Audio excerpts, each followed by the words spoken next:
playing that old school intro, man, taking it back to me and Trent Smallwood hanging out in stupid little high schools all over the place.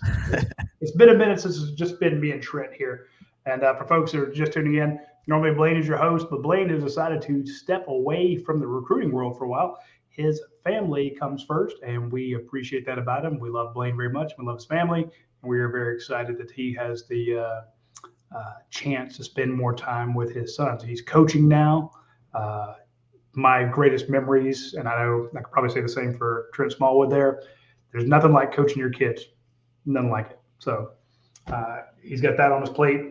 Brent would say the exact same thing. Brent coaches his kids, who coaches at the high school level and such. So we wish Blaine the best of luck. Of course, you can catch him here with Tavares King and Noshawn Moreno on Wednesdays when they talk about all the schools in the SEC. So he's still with us. He's just not doing as much on recruiting because he's got family stuff. Anyway, so in the meantime, and we do have somebody lined up to take his spot at ujsports.com. We will be making those introductions very shortly. Jed's feeling a little bit under the weather. Jason was under the weather yesterday, and I know you're dodging it over at your house, Trent. What the hell's going on? I don't know. The start of school is the only thing I can say. But, I mean, we've been in school, I guess, 6 days, and my first grader brought home stomach virus, and it's went through all four of the others, and I'm just bobbing and weaving. So I'm holding strong.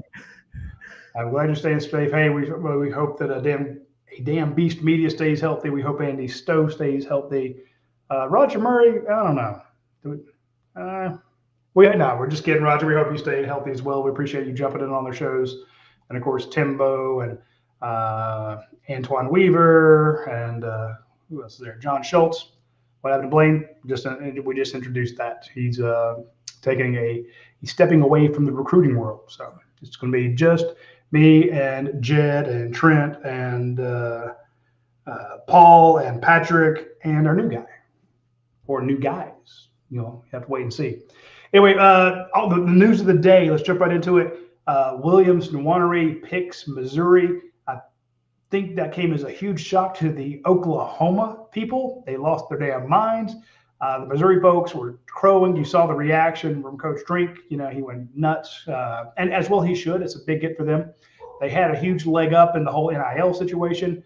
But let me get your thoughts on it. And of course, if you have questions, put them in the comments there. But if you have questions for Trent, ask him, and let's put him to work and pick his brain. But give me your thoughts, Trent. Yeah, I mean, I talked to Gabe back early August, and we both got the feeling that it was Missouri's to lose. I think there was some, he took the late unofficial visit to Georgia, and we had been saying on the board that it was Georgia, Missouri. That was the two teams that was battling it out. I think Oklahoma was saying it was Oklahoma, Missouri.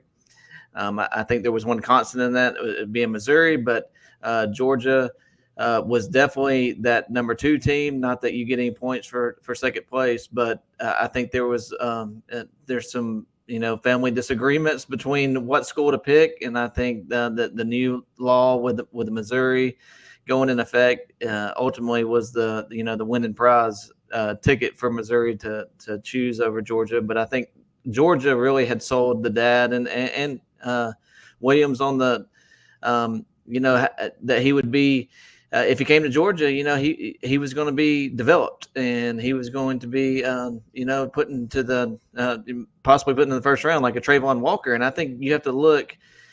It's not only that the fact that yes, Williams Nwaneri is a player that could go anywhere in the country and probably be a first round pick because he's that good. It's the fact that is he getting that development over 3 years? And I think he saw that at Georgia, and I think that's what made this decision so hard. And again, I don't want to sound like I'm being a Kirby Smart cheerleader.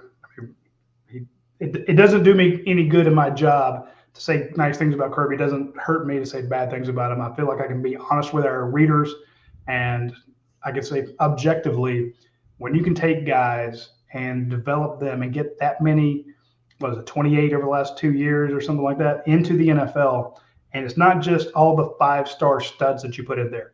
You and I were in the rain watching Broderick Jones. You turned to me and said, that's a first-round left tackle. And you called it in his sophomore year. You nailed it. That's a can't miss, okay? There are those. Then there's an Eric Stokes who gets an offer 30 seconds before signing day, and you put him in the first round. You take guys who have been injured. Here's the thing: you take guys that are hurt, and I'm not saying that their career's over, but some guys aren't the same after that. But with the magician effects of Ron Corson and what Kirby Smart does with those guys, they make it back to the league. Yeah. I mean, remember people saying that Nick Chubb wouldn't walk the same again? He's like, no, that knee bit backwards, it's over. And you're able to take guys who get injured and get them there. You get guys to play at different positions in the NFL. We talked to Glenn Schumann last week, and he said, look, here's a guy that played inside linebacker for me, did 2 years. Natrez Patrick. Natrez Patrick, working 2 years at outside linebacker because he knew what the hell to do. How many guys go in, they switch positions.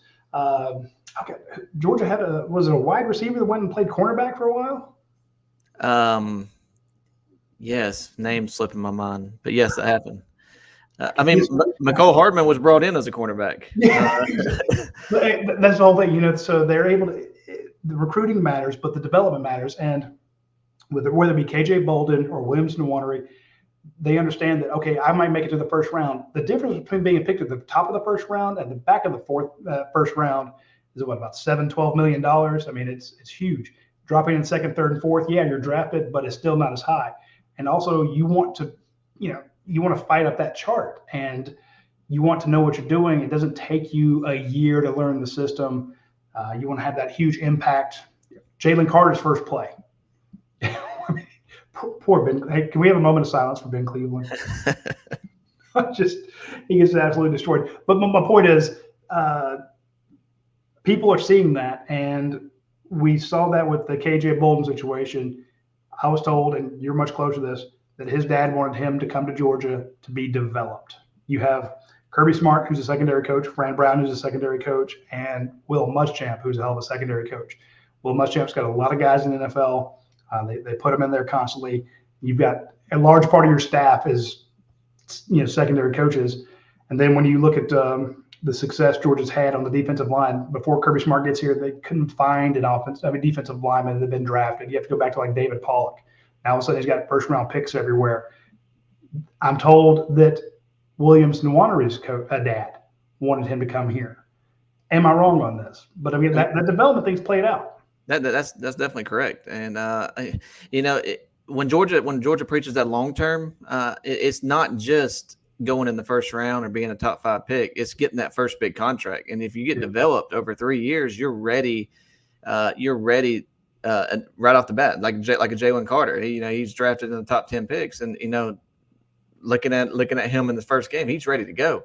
And if you go in the first round, it's great. You're getting that big money, but it's all about that first big contract, making it to that big contract. And I think that's where the development comes in at Georgia is getting you to that first contract past, even if it's past the first round. A guy like Kenny McIntosh is going 7th round, but I think he's already flourishing out there, in preseason. So it's all about that first big contract and getting to that point, and development is a big key over, a 3 or 4 year span of getting there. Well, also, I mean, and this is not a shot against the Missouri program, even though apparently there's an entire thread on the Missouri board about how I teased Gabe over there, saying that Gabe's a decent reporter, even though he went to a second-rate school. There's the huge back and forth between the Missouri Journalism School, one of the best institutions in the nation, and of course the best institution in the nation when it comes to journalism schools, the University of Georgia. And so I take a shot at Gabe because he takes a shot at me, and apparently that pissed off the Missouri folks. I don't care. That's a college rivalry. But Gabe was on this thing from start to finish. But I'm not going to get into that. I thought it was very interesting that they reported that Nwaneri's second choice was Georgia. Yeah, and I think that all came down. I mean, look, Georgia got the official visit, made a lot of noise with him and his family on that trip. That was at the beginning of June. He had the opportunity to go to Oklahoma after that. He went to Missouri. And if you remember, he cut that Missouri trip short a little bit to come back on an unofficial visit right before July to see Georgia. I know he has family in Atlanta. Came down here to see family and made the drive up to Athens to take another unofficial visit. That told you right there that he's serious about Georgia. I mean, he liked enough what he saw. Hard. Yeah, traveling. Yeah, he liked enough what he saw on the first visit to get up here for a second time before, making an announcement. Then came, the end of July where he was grounded, so-called grounded. I don't know what he did to get grounded, but it might have been just them not wanting to take a trip to Oklahoma, or his mom not wanting to take a trip to Oklahoma that last time. So, can you imagine grounding that kid, looking up at his go to your room? But I do think sources told us that Georgia was the team right there with Missouri, and with him saying that today, that proved those sources true. Not any points for second place, like I said, but Georgia was right there, and I expect Georgia to continue recruiting him. But with this new NIL thing going into effect, and him being able to collect money, I think starting September 1st, it puts a little wrench in things. The reason I was kind of bringing up there is the whole thing about the development and Georgia being second. It does tie into some of the questions we've seen in the chat there about NIL. People want to know how much is in NIL, how much was KJ Bolden's NIL, how much is the other. We don't always know, and it's something that we explained in great detail during the KJ Bolden situation. Georgia has a pretty hard limit on how much that they will, and they can't authorize it, but they can tell the Classic City Collective to say, look, if you get a kid, he's coming here, and you got somebody who wants to spend $400,000 on NIL to have one of the Georgia players as the face of their business. Let's say Coca-Cola says, well, we want a Georgia player, and they go to Classic City Collective. Who do you got? Maybe what about one of these freshmen coming in? One of these high school kids. We'll get them. And that way we have them for the whole 4 years as they grow. The Classic City Collective and folks, yeah, we could do that. But what's better is there's this guy who's a starting center for the last 2 years named Cedric Van Pran. He's probably going to go to the NFL. If he gets drafted, he'll make like $825,000. But if you guys pay him $400,000, then that's half of it. And maybe he sticks around another year and gives Kirby a third-year starter. There's another guy that wants to transfer in. He's the number one wide receiver at the University of Missouri. He's the number one wide receiver at Mississippi State. These are guys who proved what they can do in the NL and in the SEC. They're not a high school kid who may or may not blow up. Who may not do well is my thing there. So so what Georgia does to offset the fact that they're not going to go toe to toe with everybody in high school kids that are offering $300,000, $400,000, $500,000, Georgia's using its money for saying, look, funnel more of that towards the guys who NIL wasn't an option when they were coming in. And you don't want to have a kid coming in who's there's a running back last year that was offered $300,000. He took it, and there's nothing wrong with that.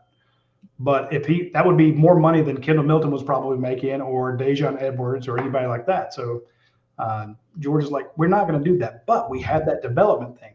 And the development pitch, as Trent told him, it works. You still have this ridiculously strong class because KJ Bolden really wanted to come to Georgia to be developed.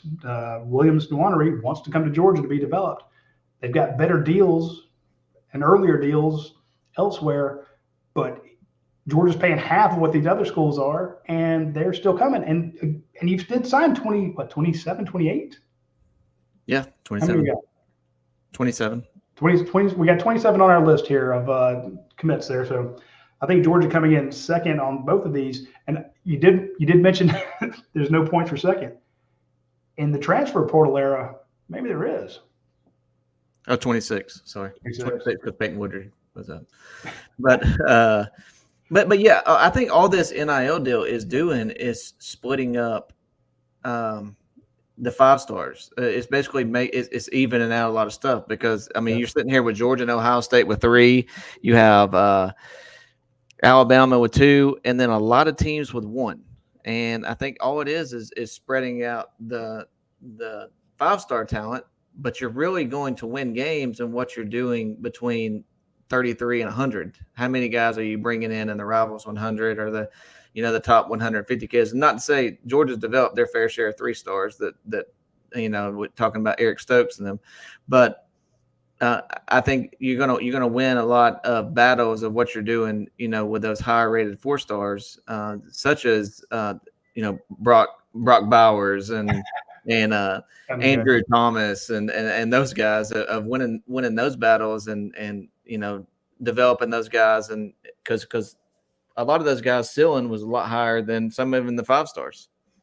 Yeah, and again, when this first came out, and I saw it a couple years ago, or predicted a couple years ago, but we saw it perfectly last year when we said a team could put together its money in a bundle, the less successful teams, and go after one top player. And we saw Missouri, speaking of, do that with Luther Burden. They had a ridiculous package out there. He got a lot of money, went to Missouri, caused a locker room issue, maybe. We don't know the details there, but why did Dominic Lovett, their most successful wide receiver, who did not have the giant NIL deal, decide to transfer? Yeah. I mean, you see it happen year in and year out. I mean, Texas A&M is the prime example of. Well, that's what that 2 years ago, that $30 million class. 2 years ago, and how many of that $30 million class is still there? I know they've had several transfer out. I mean, including Smoke Bowie, who's no longer with Georgia, but they've had a bunch of those guys transfer out. And what is Texas A&M? They've closed their NIL collective. I mean, yeah. So it is.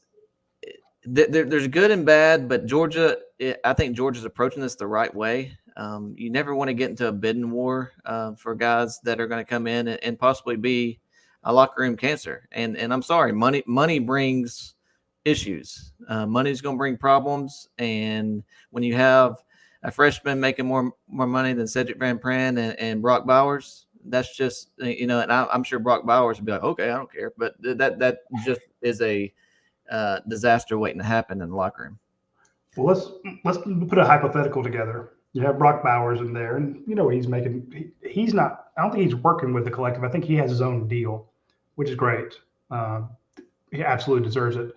But let's say that you are a new tight end, Pierce Spurlin, Lawson Lucky. You come to Georgia, and when Brock Bowers signed a couple years ago, he had a $50,000 deal from Athens Ford, one of our show sponsors. And then let's say Lawson Lucky shows up and he has a $300,000 deal from Kia of Athens. Yeah. I'm just saying, and it's not to say that Brock would resent it, but if I'm one of these younger guys, I'm like, man, I can get paid 6 times what you are, old man. Why the hell do I have to listen to you?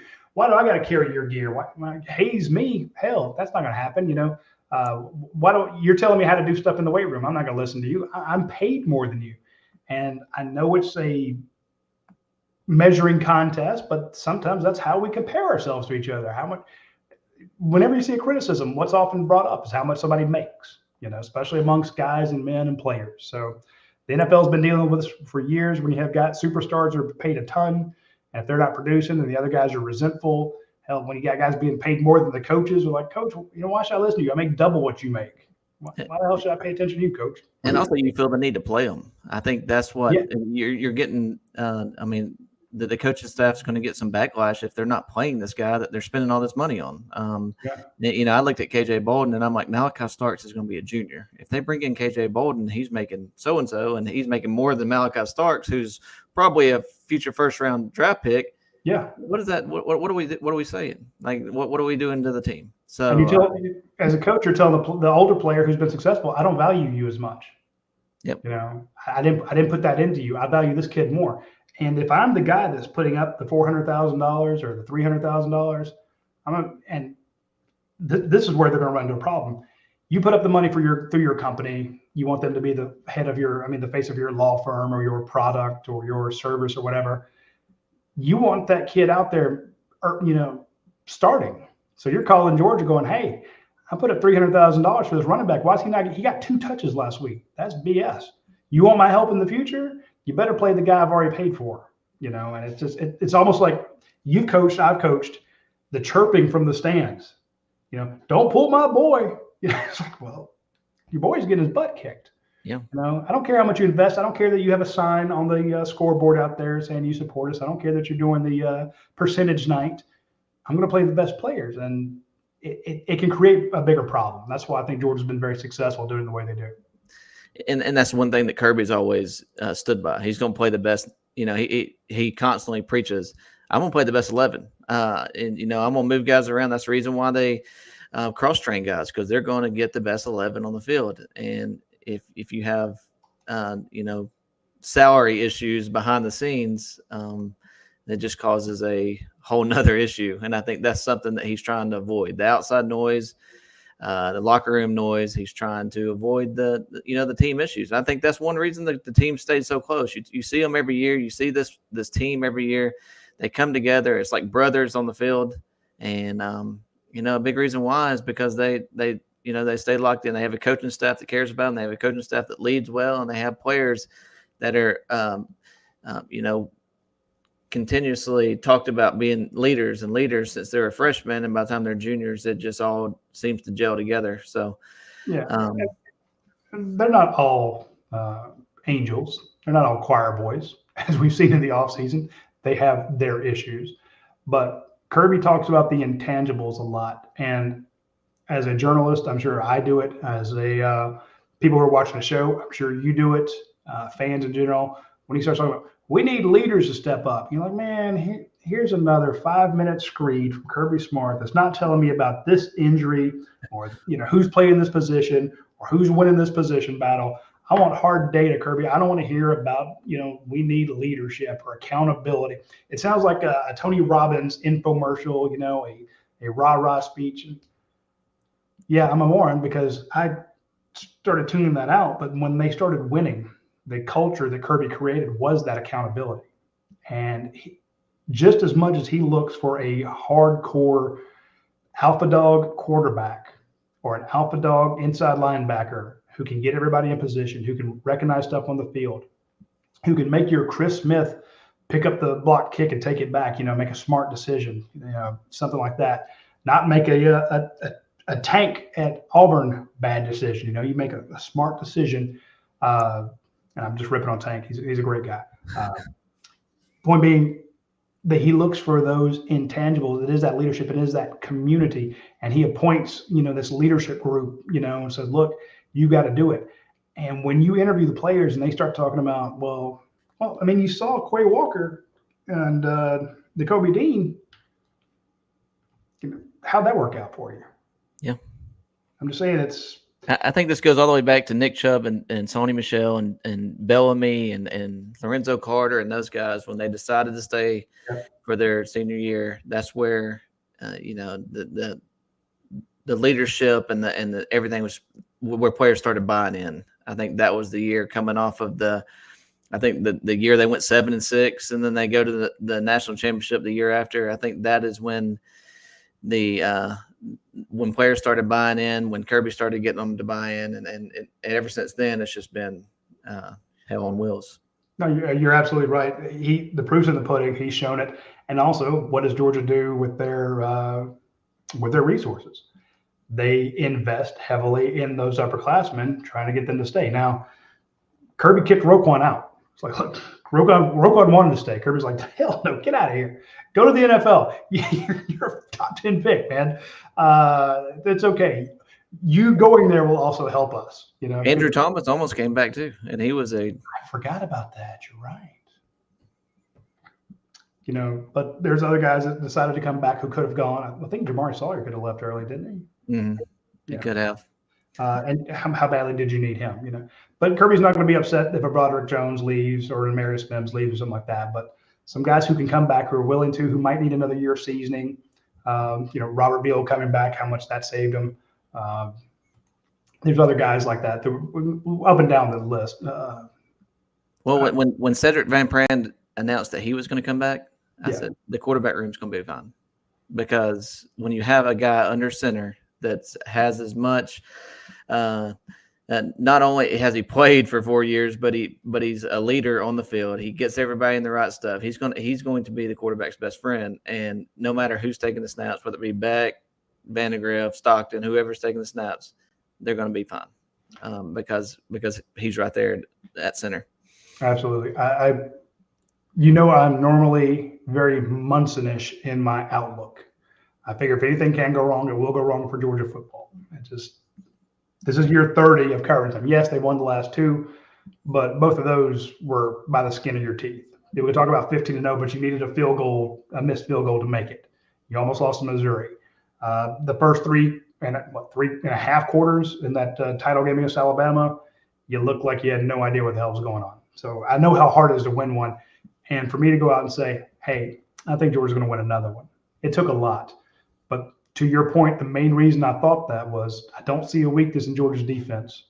And I don't see I see those big Chilardos, as Coach Donnan calls them, up front. And whoever's under center, the weakness on this team is the quarterback.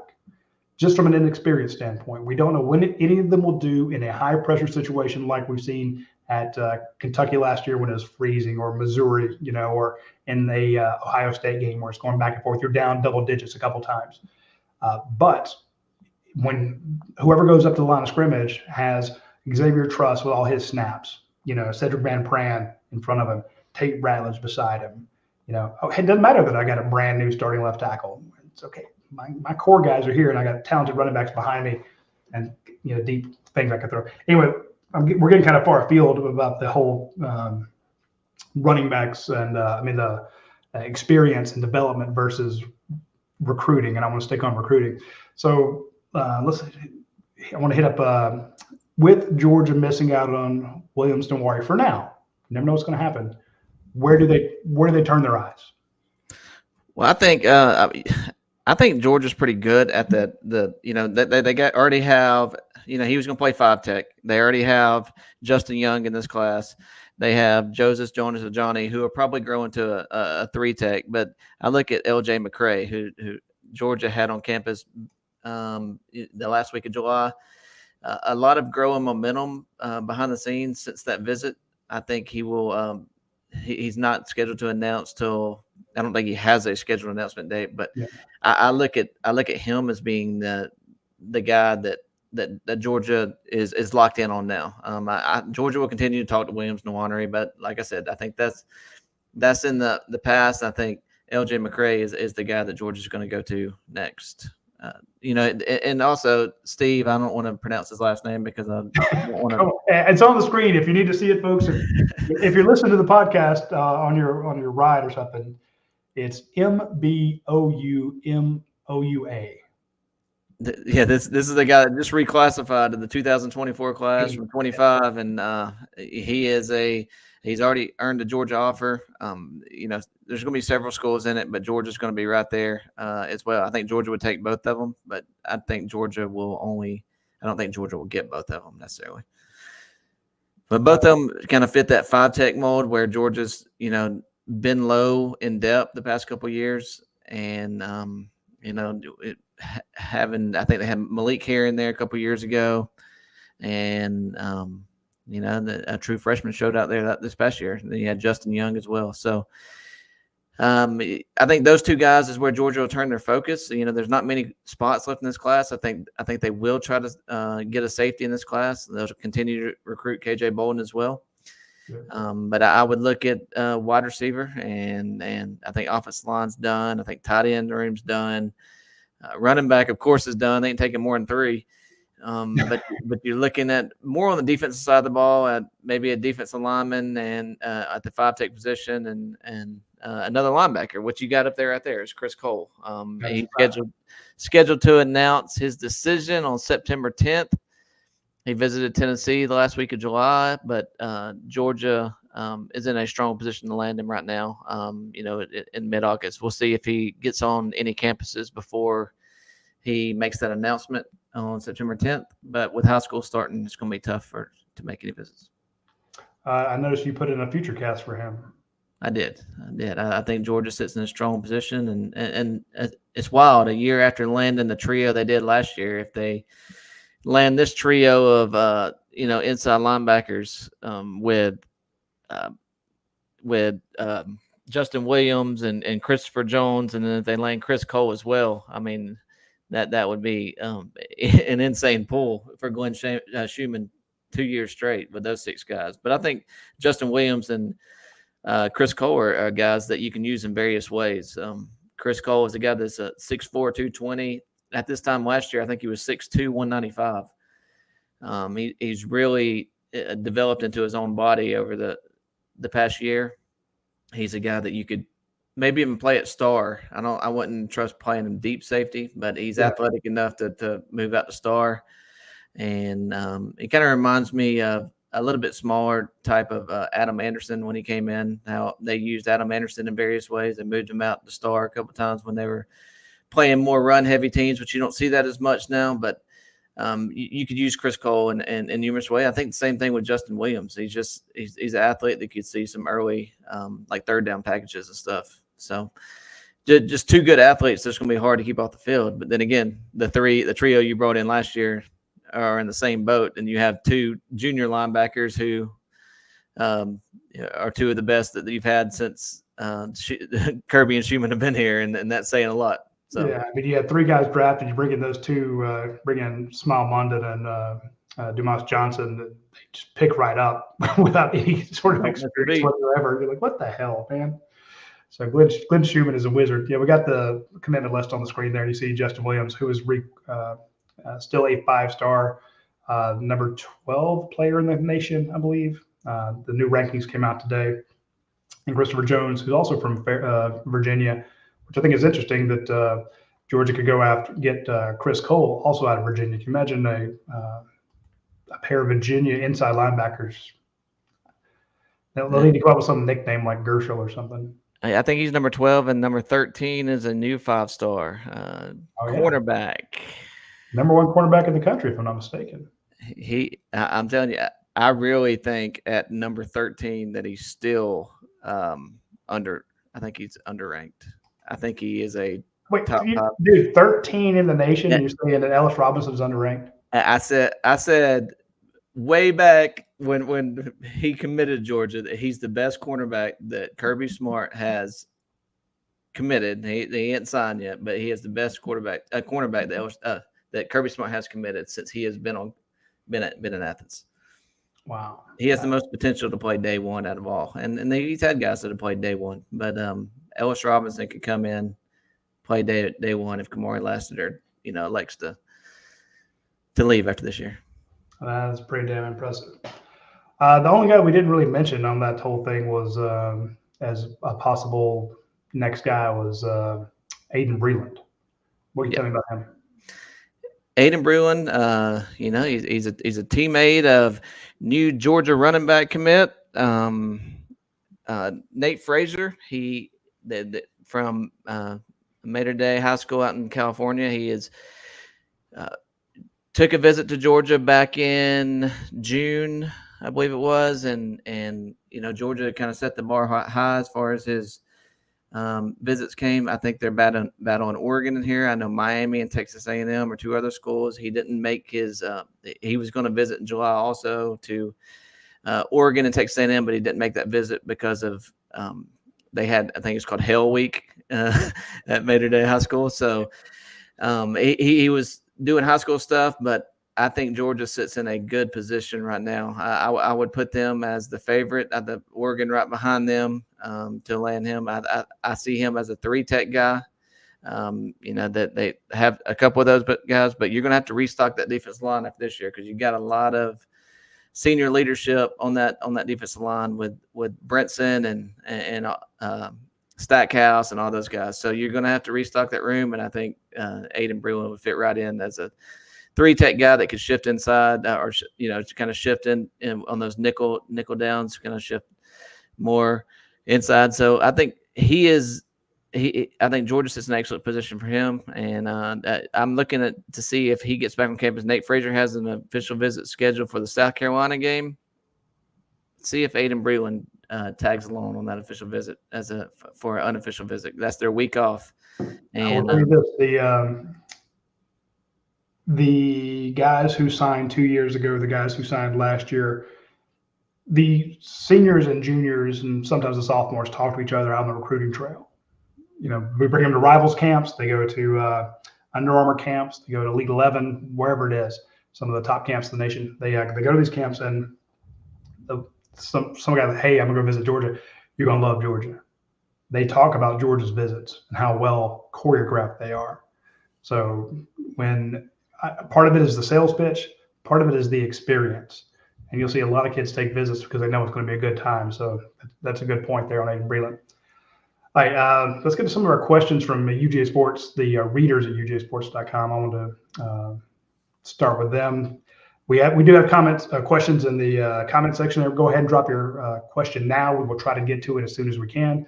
But we have to take care of our subscribers first. So we are going to start with our buddy Whiskey and Weed. Our guy, Midway Whiskey and Weed, a longtime poster at UGAsports.com. We appreciate Whiskey and Weed being there. It says, how many of UGA's current commits were players who frequently visited UGA during their freshman and sophomore years? Seems like UGA is having a lot more success landing of players who haven't visited UGA multiple times before their senior years. And I get that because we talked about some guys like AJ Bolt who had visited, 16 times? Guys who've been, I've been going to Georgia since 8th grade. And then all of a sudden they go to somewhere else. I mean, there is a lot of guys. I mean, Justin Green is a guy that had visited before. I think Quintavious Johnson's another guy, but there's a lot of guys on this commit list that had not visited Georgia until maybe last fall. Guys like, Georgia didn't get involved with Justin Williams and Joseph Jonah Ajane until the March, I believe it was, or somewhere around there. And both of those are guys. One's a 5-star, one's a borderline 5-star, and you're landing those guys after 4 months of relationship. So there's a lot of guys on this list. I mean, Nykar's been to Georgia a ton. Kobe White's been to Georgia a ton, but there is a lot of guys on this list who have not. Let's answer it this way. Michael Uni out of Cabarrus Cove, Texas. How many times did he visit Georgia? I mean, just not that. You're not going to see him all the time. Jordan Thomas, like you said, coming down from Ramsey, New Jersey. Don't see that happening very often.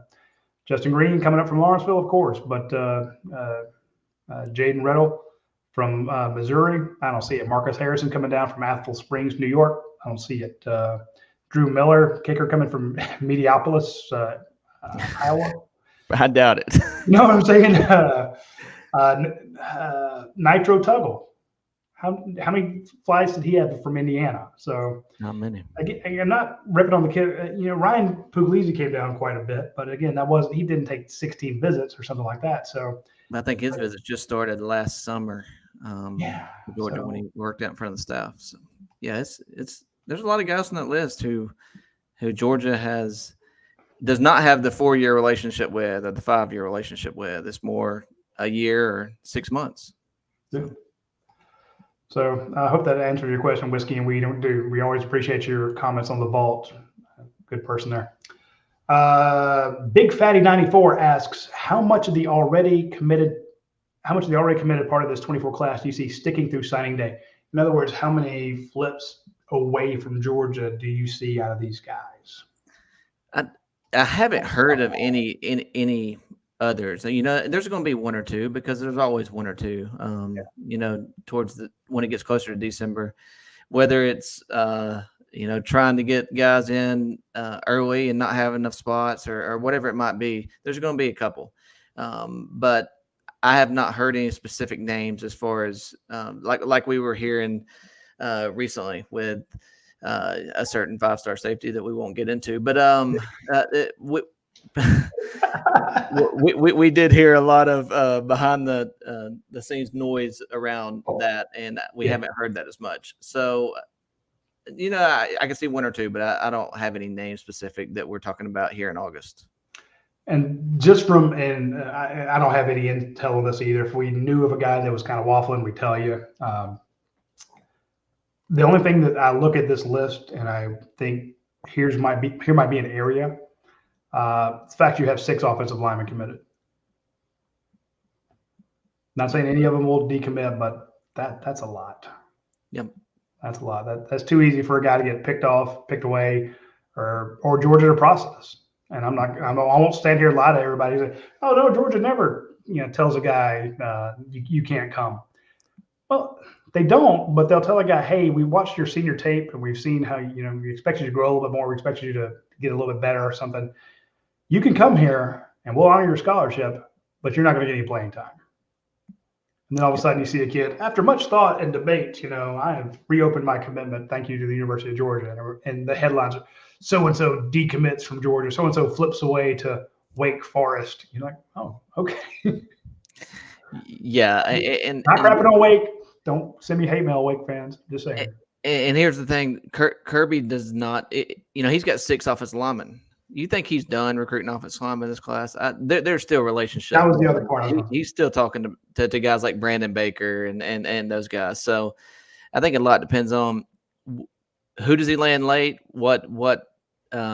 how many spots does he have available if he does flip somebody or if he does land somebody late, and that could be somebody ciphering out of the class or telling them exactly what you just said.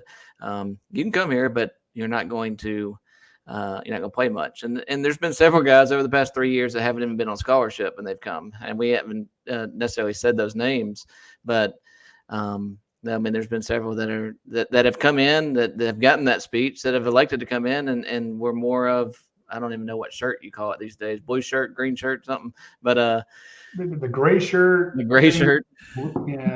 gray shirts come in, do it in your own dime.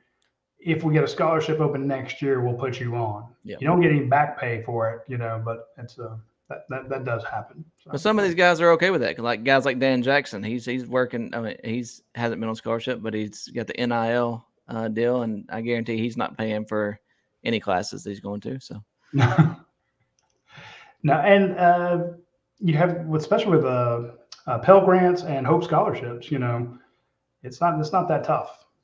I actually posted a theory a long time ago that you could, with a superstar, you got a guy that's going to come in, all of a sudden he gets a huge NIL deal from, say, Home Depot. It's like, look, man, 500,000 of that is for you to do ads at Home Depot. The other 100,000 is to be pay for all your schooling. You got to pay your own way, pay your own books, pay your own dorm fees, all that stuff. You get to come in as a preferred walk-on. And be like, and here's the thing: Georgia puts out that list of 27 signees, but not every one of those kids has a scholarship. There's a couple gray shirts on there. They just call them signees. They don't say these are players with scholarship offers from the University of Georgia. And you and I can name 4 or 5 over the last few years that everyone thought was on scholarship, but was not. But you could have a 5-star guy come in and go, okay, well, you're going to pay me a little extra so that I don't take up a scholarship spot because you've got all this NIL money. Great. Now all of a sudden you go from 85 to 105. Yep. So, just a thought. I'm not sure it's going to happen, but so you're saying Dylan Raoul is coming in on a preferred walk-on. You'd never have to say it. I mean, you have to declare it to the NCAA. Yeah. But they still get to report when everybody else reports. They get to go through all the same stuff. It's only the non-preferred walk-ons who can't join the team until the first day of school. Right. So just my thoughts. All right, let's go with Medical Dog. He says 2 questions. If you ran a team, would you handle the name, image, and likeness more like Missouri and FSU are doing, or Georgia? We'll start there. I think if you're talking to me personally, I think it would be hard to not get into, like, you see a guy like KJ Bolden, and you're like, he's in my backyard, he's a stud. Yeah. Throw him the money. But also I think what works better is seeing what Kirby and his staff are doing, because obviously look what they've done the past couple of years. I think that's what works better. But if you're asking me how I would handle it, I would be throwing money at players. I'm with you. I'd be doing the same thing. And I don't know if you put all your eggs in one basket, if that's going to work for you. But I want to know how many eggs I can buy. Yep. Because I think that Missouri's also going to get Ryan Wingo for the same thing. Yep. So all of a sudden they get Ryan Wingo, a 5-star wideout. They get Williams Wannery, 5-star, number 3 player in the nation. Do they have any money left over? If you can pull off a Texas A&M style class, Hell yeah, I would do it that way. Just tell them, get along. A bird in the hand, a 5-star in the hand versus, hey, we're going to sell you struggling and getting your butt kicked in practice is going to make you better in the long run. Man, that is a hard sell. It's a whole lot easier to go, we got this giant check. We got one of those big ass novelty checks, like for Publishers Clearing, or, you won the lottery. Here, mom and dad, here's this big fake ass check that you can take to the bank right now. That's the way I would do it. And I have figured out, if I'm a coach, I ain't recruiting the player. I'm recruiting the mama. The last two that would have done it. And hey, they try to. They absolutely try to. Medical Dog, second question was, do you think the small money now, big money later approach will continue to work for Georgia? I mean, I think it is. I mean, I don't, until it's not, Kirby's not going to change. I think the day that he sees his class suffering, or him not getting his necessarily needs in the class, I think that's when you might see a shift. But as long as it's working and he's bringing in players that he thinks he can win championships with, I don't think you'll see a change. He's not going to change it until he can. And it should not be long until he can, i.e., when that first year of NIL, you had 3 classes guys that was not an option for them coming in. Each year, those guys are graduating, being drafted, moving on. So that first year of NIL guys, I guess they'll be juniors this year. Mm-hmm. The next year they're seniors, and as more and more people go to Classic City Collective and join the 21 Club, or you start to get a little corporate money there.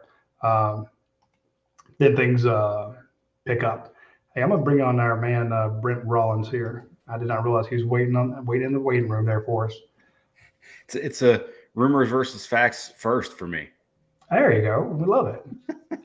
So I saw this question and I was very curious. So what I did was I actually looked at data for it. Oh, don't bring your damn facts into this, man. Well, that's the show, right? Rumors versus facts. Yeah. Of course, but Dr. Rollins would be looking at data. Well, but so here's the data. So 21, I think was 21 the last class that didn't have NIL, correct? And then 22 was the first.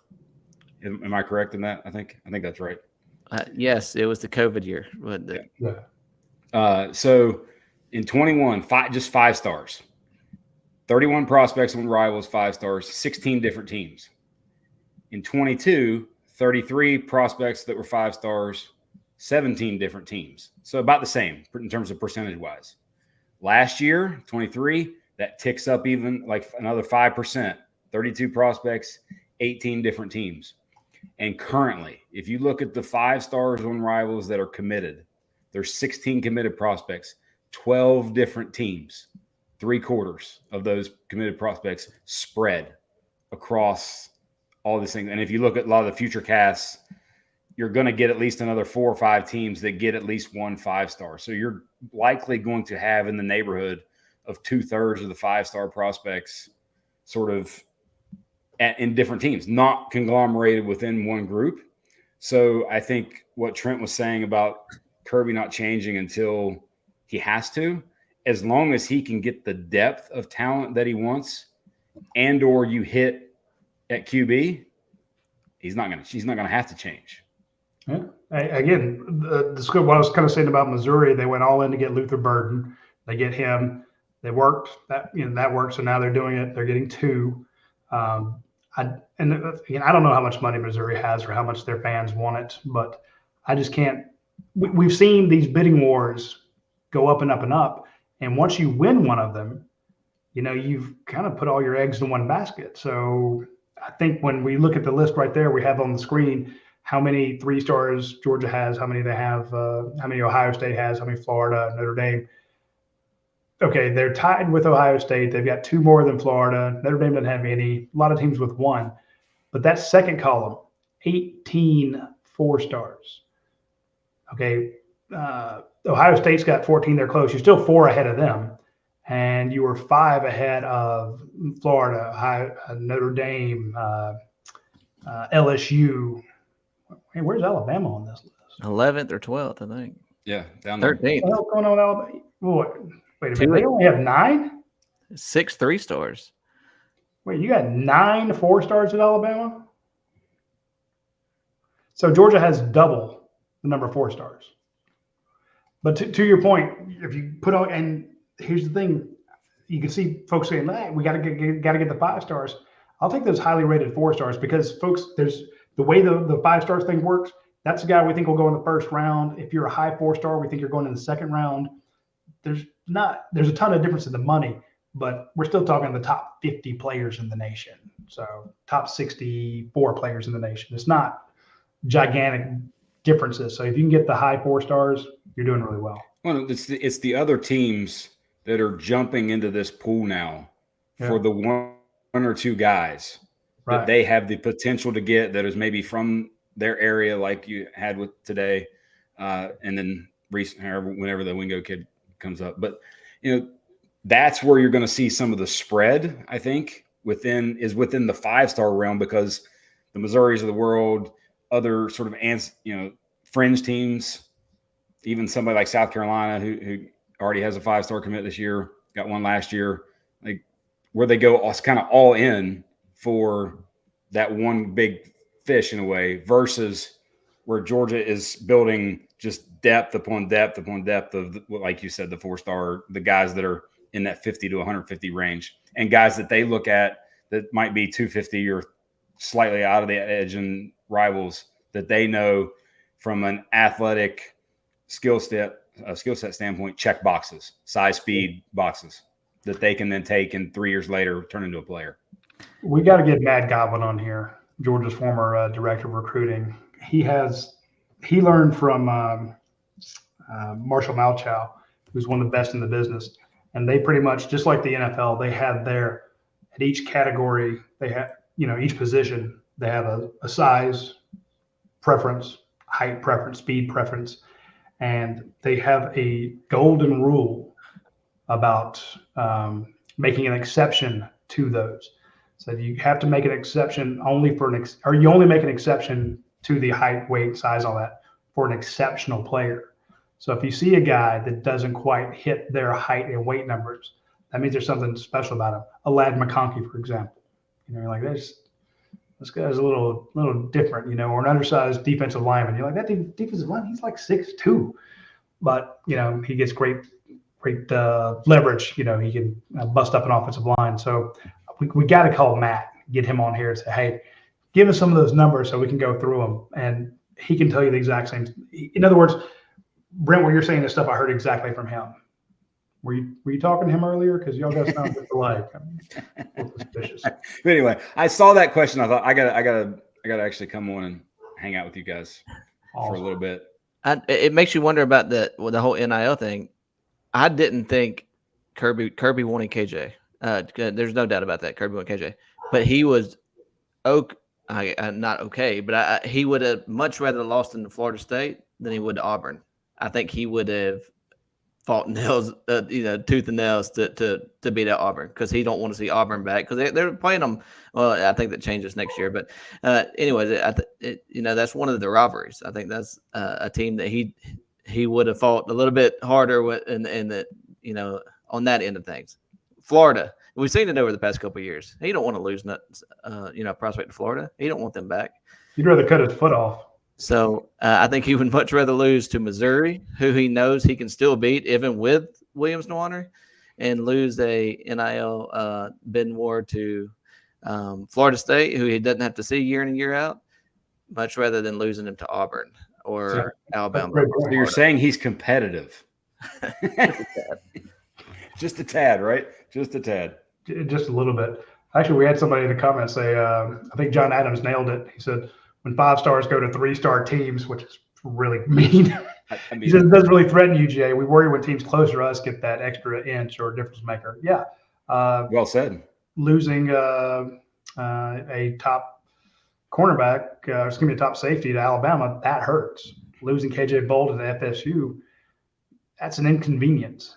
But, losing something. And the same with anybody that transfers away and goes to one of your competitors. I mean, you got to think that Eli Drinkwitz is going to be losing his mind when all of a sudden it's Dominic Lovett, scoring touchdowns against him. It's like, man, that guy played for me last year, and now I'm facing him, and he's torching my butt. That's when it stings even more. So I think John nailed it. When you lose the 5-star guys to, as you guys are saying, Alabama, Auburn, Florida, that's when you pull your hair out a little bit. I wonder how that conversation is going to go at the end of this year when Nawari calls up. Hey, this guy just played for Missouri and the same coach that I just played for, and he went to Georgia. How did he like it? Yeah. How'd you like it there? Yeah.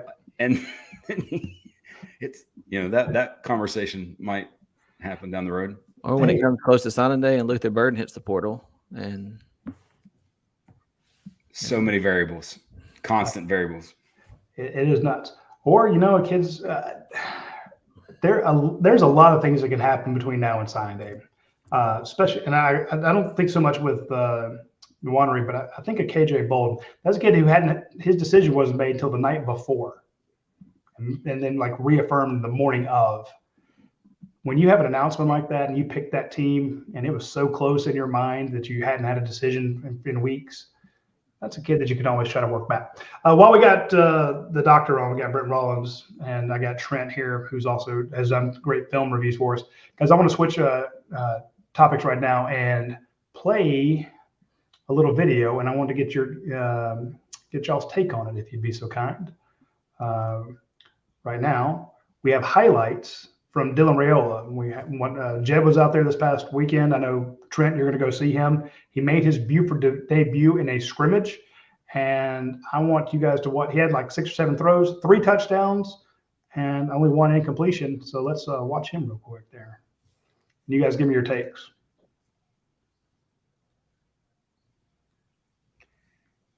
And number 4, by the way, is Jordan Allen. We have a story on him too. Looks like McCole Hardman out there. He does. Again, that would be a guy that you would take that doesn't match your size and weight ratios there.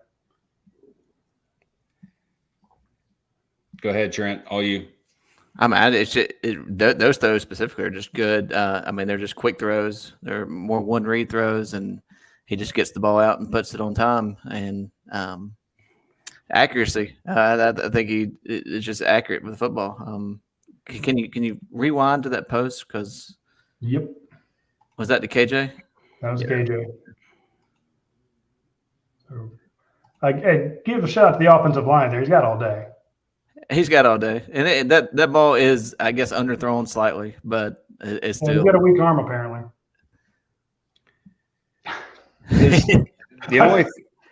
So when I watch any sort of high school quarterback, the thing that I want to watch more than anything is the ease with which they operate. Is it strenuous for them to throw the football? Is it the mechanics of it, the smoothness of it? How does it look? Because, decision making, you're going to see that over time. You're going to see that up close in person in practice. How much do they communicate, offensive line, all that sort of stuff. But there are certain things that you just can't necessarily teach. And the ability for him to just wiggle a little bit and, kind of turn 2 in a way, like you're the shortstop turning 2 in the hole, flicking the ball. Those are things where you can just tell he's a natural thrower of the football. And that to me is what you see as much as anything with him, and all the various clips that we've put on the channel of him throwing. It's more of just, it's smooth. Yeah, considering he did not work with these guys all summer. This wasn't his 7-on-7 team. He's coming into this kind of, I don't say last second, but or I shouldn't say he didn't work with them in the spring. A lot of guys had that spring ball, and so it's a new team. You didn't grow up with these guys, doesn't know them, but that to me bodes well that you can just drop him in, and I don't know, 6 or 7 in scrimmage, not too shabby. They've changed the offense for him. Did they? There's a lot of concepts that they've even brought, from what he's learned from going with the Georgia coaching staff. a lot of those concepts that they've worked in here. So I know they've shifted the offense a good bit around his strengths. I'm looking forward to watching him in person. I'm looking forward to watching Friday night. I was about to say, Trent, aren't you going to go see St. him? Francis, that's going to be a game. I can't believe that's not televised, but seems It's like not? that would be an ESPN game or something. It's not. It's I guess one of those NFH, whatever it's called. We'll have it on there, but it's not a nationally televised game. Gotcha. All right. Brent, you want to stick around and answer questions, or are you ducking out? Oh, I can stick around for a few minutes. All right. Don't want to put you on too much of a spot there. Let's see here. From Andy Adams, why does Georgia have no running back depth? Milton's always hurt. RBU, definitely not this season. Is coming off 2 natties the excuse? And I know that's more of a team-related question, but this is a recruiting class with 3 running back signees. So I figure, hey, let's pop that one in there. Missing on your key targets the last 2 classes or one reason. I mean, I think Georgia expected to take 2 last class with the injuries, and they just didn't find those 2 guys. Justice Haynes went to Alabama. They were able to get Roderick Robinson. They tested the portal for a running back, but they just didn't find a fit. And I think that's a big reason for missing on a couple high targets. But they've obviously landed 3 key targets in this class. So I think that depth will be restored after this year. But injuries did play a big part. I think Kendall Milton's career has been around the injury, and Andrew Paul coming in having an unfortunate ACL tear his first before his freshman season even started, basically. And so you're looking at those 2 guys, and you have 3 others. But fortunately enough, they brought in guys that, like we talked about on preferred walk-ons, that are capable of playing D1 football. Cash and who they just bring in from Tennessee. Laneith Whitehead. Yeah, and I haven't heard much about him, but you got guys on your roster who can fill the void of injuries, and you obviously gonna miss a beat from the top guys, but you got depth. But it's not like what was the year when Georgia had Brendan Douglas. Yeah, those guys playing running back. That was depth issues. That was serious depth issues. Yeah, well, just sometimes if you put a running back in the game, you give him the ball, what's going to happen to him? He's going to get hit. You can be a wide receiver, play 30 snaps, not get hit. You know, it's possible. But those guys are in a very, very nasty position, and they're being hit by the likes of Smile Mondon and Javon Bullard type guys. So they can light you up. I'm just getting closer to my prediction of Roderick Robinson leading Georgia in touchdowns this year. It's coming closer. I predicted that when he signed back in February. So we're getting closer to that. Yeah. Trent, did you see my prediction, the offensive predictions that I made last week? But it was Cash. I said Cash would have at least 500 yards rushing and receiving. Because by the way, for 2 consecutive years, the last 2 years, Georgia's had 3 backs with at least 500 total yards rushing and receiving. So, it's not like – and this question for me, it's one where I worry about that percent, like Johnny Manziel putting up the 0, because, one, you're going to have one of the top 2, if not the best offensive line in college football, as long as it's healthy. Yards before contact, I think that's one thing you can get there. And then 2, you have time with the schedule to not push any of these guys with any sort of issue. And if you get the end of the season version of Kendall Milton at the end of this season, then go for it. That's a win. If he doesn't, it takes him 6 weeks into the season to really get to where he needs to be. Fine. But the other part is, I don't worry about it as much because of how great they are on the outside. Like Lovett, Ladd, Bowers, Rosemary Jackson, like the Arian Smith, potentially, the depth of just great that could potentially great players there makes this issue not as much of an issue to me. Yeah, if the running game fails, just give it to 1-9. He's their best running back too. Bring Bell back there and let him run it. He can do it too. I asked Kirby that last offseason when somebody got hurt. I forget, somebody got hurt in camp, and I saw him at the baseball field, and I said, the Bell kid, I've heard a little bit about him, size, and he's like, no, he's too good at wide receiver. We're going to have to keep him there. So. Yeah, you can do it. All right, next question is from the Dogfather. Hey, be sure to follow the Dogfather on TikTok for those of you that and also we mentioned a Dan Beast Media earlier, but the Dogfather is an absolute riot. If you're a Georgia fan, follow him on TikTok and follow us as well. Also, if you look on TikTok, we're giving away a signed Kirby Smart autographed football. This is one of the ones from our friends at Nico Sports. It's pretty cool. Kirby Smart signed it. It actually comes with a certificate of authenticity, which I have floating around here. So I'm giving this one away. We got 2 of them. We'll give away this one this week, and then I'm going to try to do some stuff on there too this year too. Yeah, so we'll once I figure it out. Yeah, but this question from the Dogfather says, is Schumann using these same selling points for linebackers as the running backs here? Don't get worn down over 3 years, get developed, and then go get paid? I mean, I think what Schumann's using is he's going back to that year where he had 3 that get drafted in the same year. I mean, that's all you have to preach. Oh, my answer. I'd put your ass in the NFL. I don't care about the weird year. You look what he's done since that time, where he put 3 in the NFL and he's brought in 6 elite linebackers. By the way, I think every single one has been in the league that's played for him since he's been here. Oh shit! Every inside linebacker he signed. I mean, that played. Powder, yeah.